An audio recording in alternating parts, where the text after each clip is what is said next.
There is a force in the universe so quiet, so patient, so relentlessly mathematical that Albert Einstein allegedly called it the eighth wonder of the world. It does not announce itself. It does not spike. It does not trend. It simply grows, slowly at first, then with a momentum so vast it becomes nearly impossible to stop. It is called compound interest. And no human being in the history of modern finance has understood it more deeply, lived it more fully, or demonstrated its power more completely than a soft-spoken man from the flatlands of Nebraska, who still lives in the same house he bought for $31,500 in 1958. He drinks 5 cans of Coca-Cola a day. He eats breakfast from McDonald's most mornings and rarely spends more than $3 on it. He reads 500 pages a day. He has given away more money than almost any individual in the history of human civilization. And he built one of the greatest fortunes ever accumulated, not through speed, not through disruption, not through risk, but through something far rarer and far more difficult than any of those things: patience, discipline, time. His name is Warren Edward Buffett. And this is the story of how the most ordinary life imaginable produced the most extraordinary investing mind the world has ever seen. Welcome to Visionary Chronicles.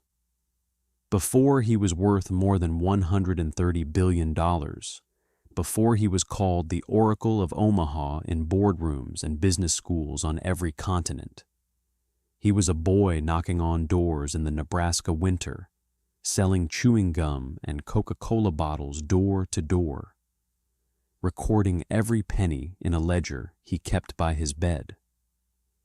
Before Berkshire Hathaway was the most expensive stock on the New York Stock Exchange, a single share trading at more than $600,000, it was a dying New England textile mill that Buffett bought out of spite, a decision he would later call the worst investment of his entire career, and one that became, in the most extraordinary twist of financial history, the vehicle for everything that followed. Before the giving pledge, before the annual letters investors treat as scripture, before the shareholder meetings that draw 40,000 pilgrims to Omaha every spring, there was a 13-year-old boy filing his first tax return, deducting his bicycle as a business expense, certain he would be rich before he turned 35. He was right. He just didn't tell anyone how rich. What you are about to hear is the story of a philosophy, tested across 9 decades of market cycles, crashes, and recoveries, that never once wavered from its founding conviction: that the best investment you will ever make is in a wonderful business at a fair price, held forever. Stay with us. Warren Edward Buffett was born on August 30th, 1930, in Omaha, Nebraska, a city built on the stockyards of the American plains, practical and unadorned, as far from Wall Street in spirit as it was in geography. He arrived in the middle of the Great Depression, at a moment when 1/4 of Americans were unemployed, and the financial system had already cracked at its foundations. The world into which he was born seemed to have very little patience for optimism about money. Warren had no such reservations. His father, Howard Buffett, was a stockbroker and Republican congressman, a man of deep integrity and fierce conviction, who ran his investment firm, Buffett, Sklenicka and Company, from an office in Omaha. Howard Buffett was not a wealthy man, but he was a principled one, and the household he built was defined by discipline, public service, and an abiding faith that honest work produced honest results.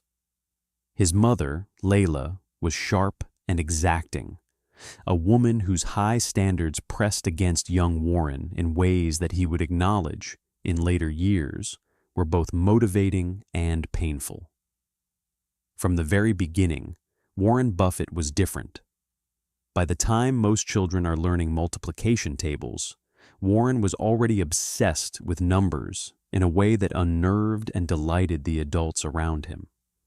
He memorized the populations of every major American city. He spent hours calculating mortality statistics from the backs of almanacs.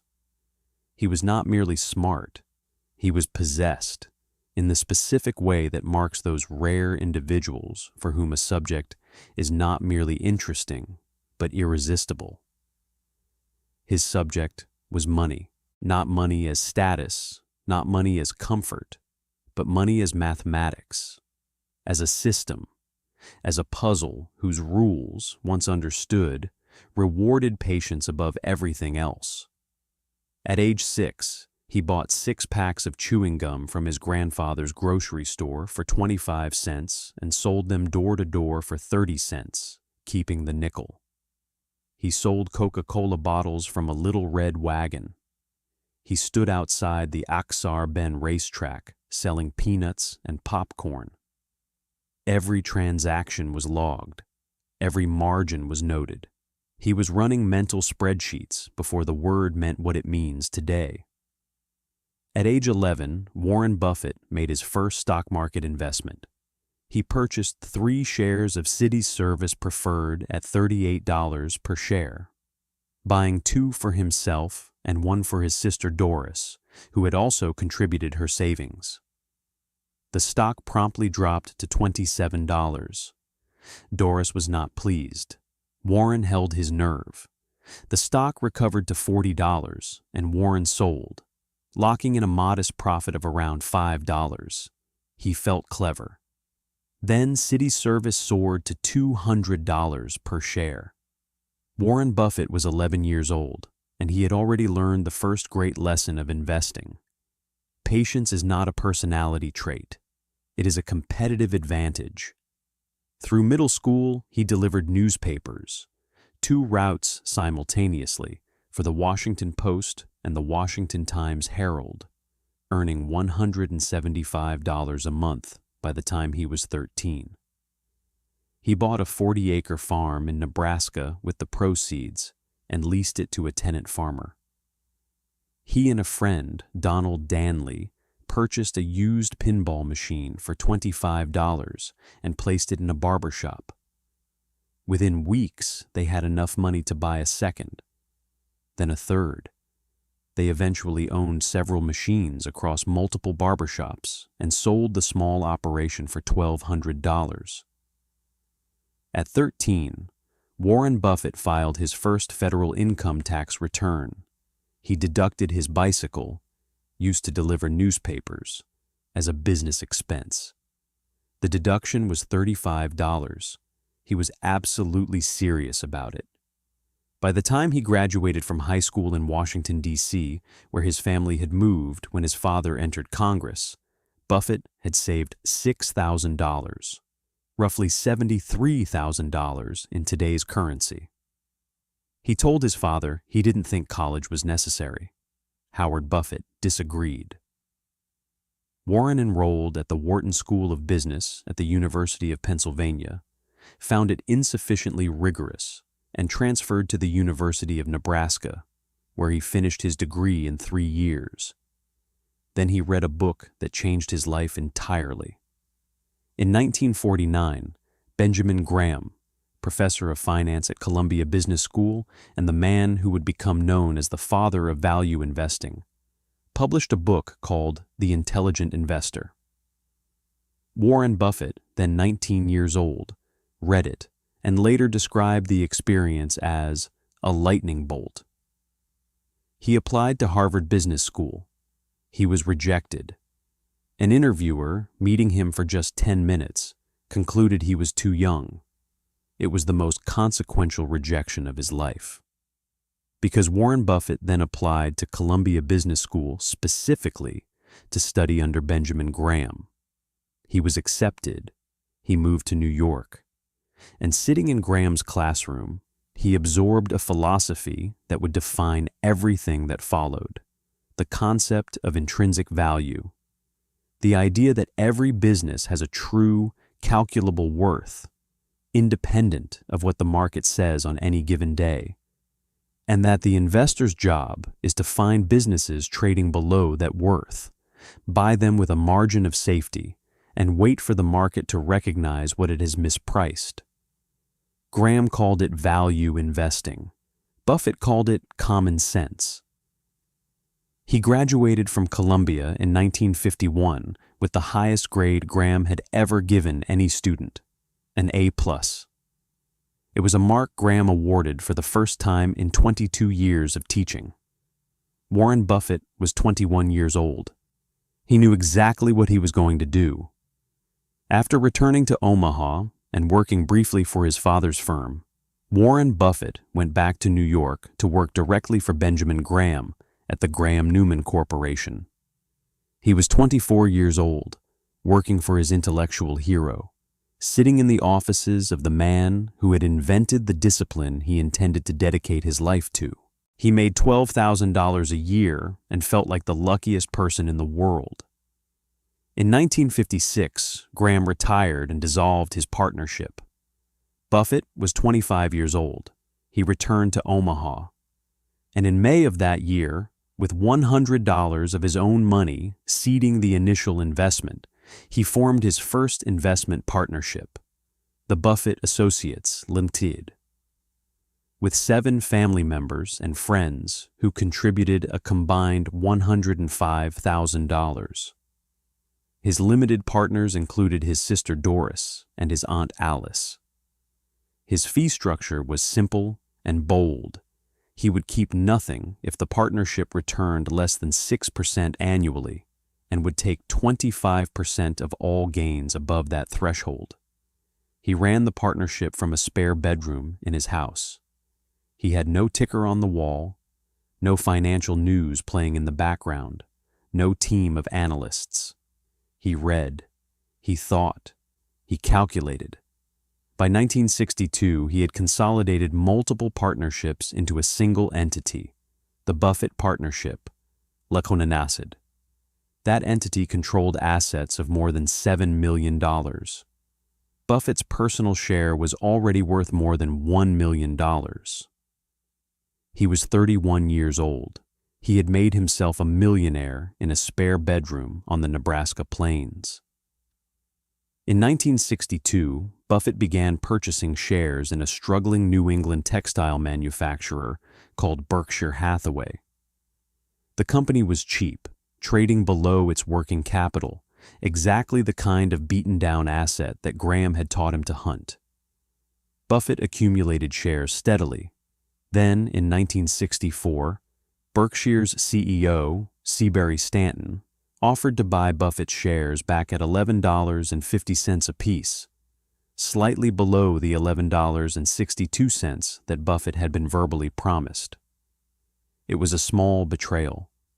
Buffett, infuriated, did what his emotions told him to do rather than his intellect. He bought enough shares to take control of the company and fired Stanton. He later called this act of revenge the worst financial decision of his life. Berkshire Hathaway was, at its core, a dying business. Textile manufacturing in New England could not compete with cheaper labor elsewhere. Every dollar pumped into the mills disappeared. For years, Buffett described Berkshire as a cigar butt. So cheap you could pick it up and get one last free puff, but with nothing left after. He estimated that, had he invested that same capital directly into the insurance ventures that followed, it would have compounded into tens of billions more. But Berkshire did not die. Buffett used it as a holding company, a vessel into which he could direct capital toward investments that would compound for decades. In 1959, a mutual friend introduced Warren Buffett to a young lawyer from Omaha named Charlie Munger. Their first meeting lasted hours. They had found, in each other, the only person whose thinking could seriously challenge their own. Munger pushed Buffett away from Graham's rigid focus on cheap, mediocre businesses and towards something more nuanced, wonderful businesses at fair prices. "It's far better to buy a wonderful company at a fair price," Munger argued, "than a fair company at a wonderful price." It was a refinement that would prove worth hundreds of billions of dollars. In 1972, Berkshire purchased See's Candies, a beloved California confectionery brand, for $25 million, Buffett's largest acquisition to that point. See's had something that fascinated him: pricing power. People did not buy See's because they were the cheapest chocolates available. They bought them because they loved them, because the brand carried an emotional weight that transcended the product. Every year, See's raised its prices. Every year, customers kept buying. It was, Buffett later said, the business that taught him more about investing than almost anything else. Over the following decades, See's generated more than $2 billion in pre-tax earnings on that original $25 million investment. He had first purchased shares in Geico, the government employees' insurance company, in 1951, after taking a bus to Washington, D.C. on a Saturday to meet the company's vice president because Benjamin Graham sat on the board. He recognized immediately that Geico's low-cost model gave it a structural advantage competitors could not easily replicate. By 1976, Geico had been run nearly into the ground by poor management. Buffett stepped in with $45 million. In 1995, Berkshire purchased the remaining shares it did not own for $2.3 billion. Geico became one of the largest auto insurers in the country. Beginning in 1973, he acquired roughly 10% of the Washington Post Company for approximately $10 million. The market valued the business at $100 million. Buffett calculated its true worth at $400 million. He held until the investment produced a gain of more than 20 times the original outlay. In 1988, he began quietly accumulating shares of Coca-Cola, eventually acquiring approximately 7% of the company for $1.3 billion, Berkshire's largest investment to that point. Critics questioned whether paying 5 times book value for a beverage company was consistent with value investing principles. Buffett's answer was plain. Coca-Cola had been selling the same product at increasing prices to an expanding global market for over a century. That brand durability was worth paying for. By the mid-2020s, Berkshire's Coca-Cola stake had generated more than $23 billion in dividends alone, before any accounting for the appreciation of the stock itself. In 1991, Buffett was called upon to support American Express, not for the first time. He had first bought into the company during the Salad Oil scandal of 1963, when a fraud involving warehouse soybean oil temporarily destroyed its credibility. He recognized then, as he recognized again in 1991, that the brand was fundamentally intact beneath the crisis. Berkshire eventually built a stake of roughly 20% in the company. Then came the tests. On October 19, 1987, Black Monday, the Dow Jones Industrial Average fell by more than 22% in a single trading session, the largest single-day percentage decline in the market's history. Buffett did not sell a share. He went back to his reading. When the dot-com bubble inflated through the late 1990s, Berkshire Hathaway underperformed dramatically, and the financial press declared Buffett a relic of an analog age. Barron's ran a cover story asking whether he had lost his touch. He refused to invest in technology companies whose earnings he could not project with reasonable confidence 10 years into the future. While the Nasdaq rose more than 400% between 1995 and 2000, he watched from Omaha and waited. When the bubble burst in March 2000 and the index lost 78% of its value over the following 2 years, Those who had mocked his patience were silent. Then came 2008, the most severe financial crisis since the Great Depression. The credit markets froze. Lehman Brothers collapsed.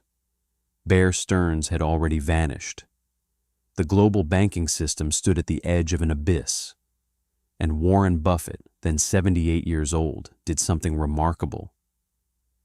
He wrote an opinion piece for the New York Times, published on October 16, 2008, titled, "Buy American, I Am." In it, he argued with complete clarity and calm that, while the financial system was in genuine distress, the productive capacity of American business remained intact, and that the stocks of great companies, available at crisis prices, represented the buying opportunity of a generation. "Be fearful when others are greedy, and greedy when others are fearful," he wrote. It was not a new sentiment for him, but the timing made it resonate with a directness that cut through the panic of the moment. He backed the words with capital. In September and October of 2008, Berkshire Hathaway invested $5 billion in Goldman Sachs in the form of preferred shares paying a 10% annual dividend, with warrants to purchase additional common shares. He made a similar deal with General Electric.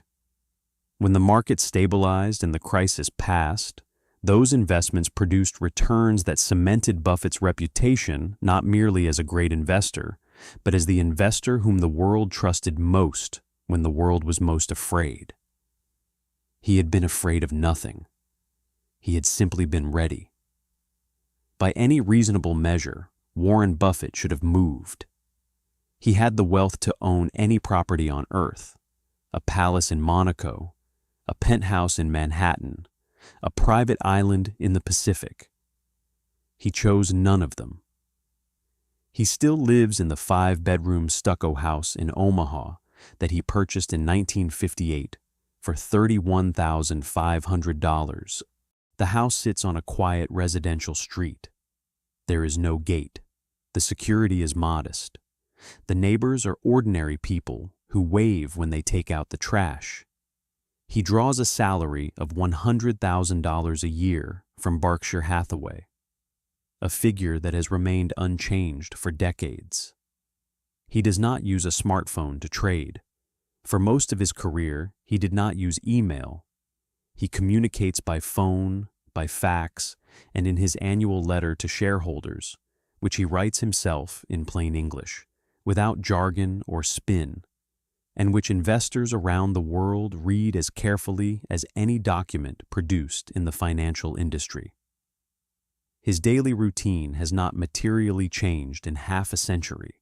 He arrives at the office, reads for several hours, makes a small number of phone calls, and thinks. "I insist on a lot of time being spent almost every day to just sit and think," he has said. "That is very uncommon in American business. I read and think. So I do more reading and thinking, and make less impulse decisions than most people in business." At the center of everything that Warren Buffett built, there stands one figure without whom the story cannot be told completely. Charlie Munger, vice chairman of Berkshire Hathaway, Buffett's partner, his intellectual sparring partner, his closest friend of more than 60 years, was himself one of the most remarkable minds in American business history. Born in Omaha in 1924, 6 years before Buffett, Munger had studied mathematics at the University of Michigan, served in the U.S. Army Air Corps, and then enrolled at Harvard Law School, despite not having an undergraduate degree, graduating magna cum laude.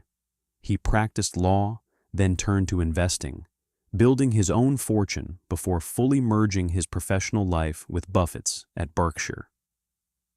Their partnership was one of the great intellectual collaborations in business history.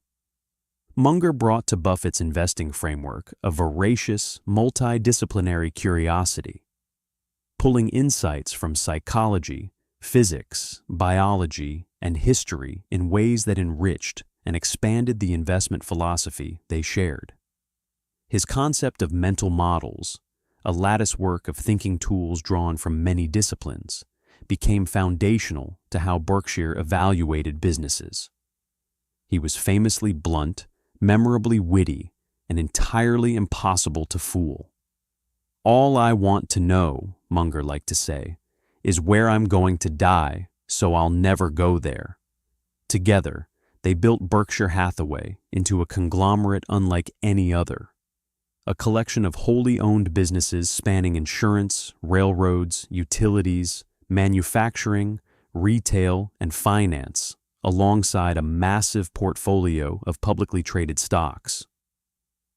By 2023, Berkshire Hathaway had a market capitalization of approximately $780 billion and had made its long-term shareholders among the wealthiest investors in the world. Each year, in early May, something unusual happens in Omaha, Nebraska. Tens of thousands of people, 40,000 or more in recent years, arriving from every country on Earth, descend on the CHI Health Center arena for the Berkshire Hathaway annual shareholders meeting. It has been called the Woodstock for capitalists. For hours, Buffett and Munger sat together on the stage and took questions from the audience without filters, without prepared remarks, without anything beyond their own accumulated knowledge. They answered questions about individual businesses, about economic history, about geopolitics, about life. The meeting became something the financial world had never quite produced before, a celebration of long-term thinking so joyful and so human that people wept, laughed, and lined up for hours simply to be in the room where it was happening. In June 2006, Buffett made an announcement that shocked a world already accustomed to being surprised by him. He would give away 85% of his Berkshire Hathaway shares, at the time worth approximately $37 billion, the largest charitable donation in American history, primarily to the Bill and Melinda Gates Foundation. He did not want to build a foundation in his own name. He did not want his money spent on his legacy. He wanted it deployed by people he trusted on the problems of the world as quickly and efficiently as possible. In 2010, together with Bill Gates, he launched the Giving Pledge, a commitment by the world's wealthiest individuals to give the majority of their fortunes to philanthropic causes. Hundreds of billionaires signed it. The Giving Pledge became the most significant organized philanthropic movement in the history of private wealth. Buffett's own pledge was the most extreme. He committed to giving away 99% of his total wealth over his lifetime, or at death. On November 28, 2023, Charlie Munger died at the age of 99, 1 month short of his 100th birthday. The financial world mourned the loss of a singular mind. Buffett, in his tribute to his partner of more than 6 decades, was characteristically plain and devastatingly moving. Berkshire Hathaway could not have been built to its present status without Charlie's inspiration, wisdom, and participation. The two men had spoken almost every day for 60 years. The silence that followed was absolute. Warren Buffett, in his mid-90s, continues to read, think, and invest from Omaha. So what does the life of Warren Buffett actually teach us? Not, as it is sometimes misread, that investing is simple. It is not simple. It requires decades of disciplined reading, rigorous thinking, and the willingness to hold a position through periods of doubt and public ridicule that would break most people.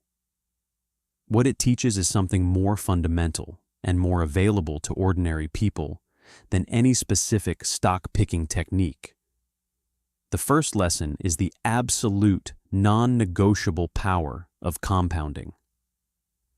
Buffett made his first investment at 11, his first million by 31, his first billion by 56, and more than 90% of his net worth was accumulated after his 60th birthday.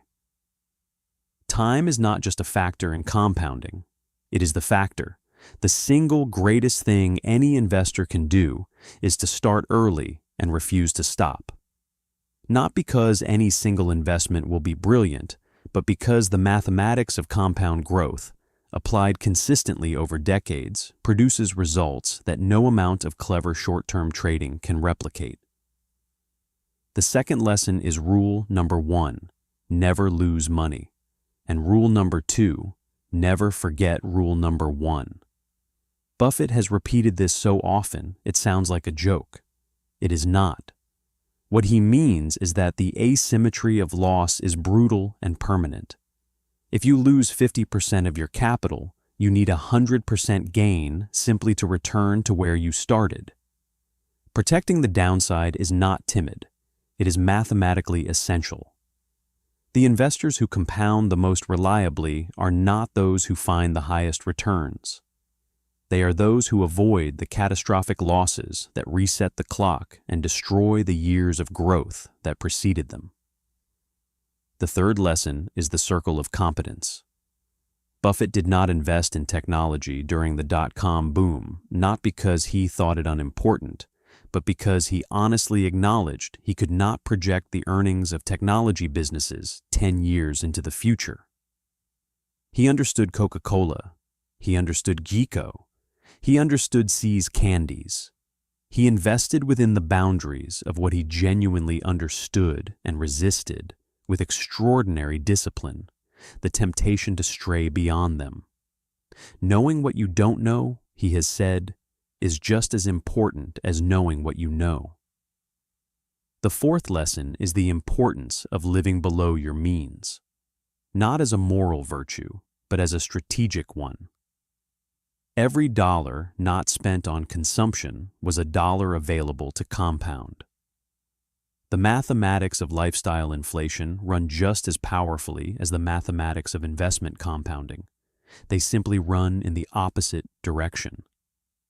The fifth lesson is that Buffett's success is fundamentally a story about character, not intelligence. He is extraordinarily intelligent, but the financial world is full of extraordinarily intelligent people who have destroyed their fortunes through impatience, through ego, through the inability to sit still while the market does irrational things. Buffett's competitive advantage was never primarily analytical. It was temperamental. His ability to remain calm and long-term during moments of maximum panic, 1987, the dot-com collapse, 2008, is what separated him from investors who were, in many cases, just as smart. Temperament, he has said, matters more than intellect. The investor who cannot control their emotions will eventually be controlled by them. Warren Buffett did not inherit a fortune. He did not build his wealth by being faster or more connected than everyone else. He built it by reading more, thinking longer, acting less, and trusting the mathematics of time in a world that is almost universally impatient. He started with 6 packs of chewing gum and a red wagon. He built one of the greatest fortunes in the history of human civilization. And along the way, he pledged to give nearly all of it back. The Oracle of Omaha is not a myth. He is a man who understood one thing more deeply than almost anyone alive, that the greatest returns in life are not earned in a quarter, or a year, or even a decade. They are earned across a lifetime of principled, patient, compounding choices. Start early, stay rational, never stop learning, and never, ever forget rule number 1. This has been Visionary Chronicles.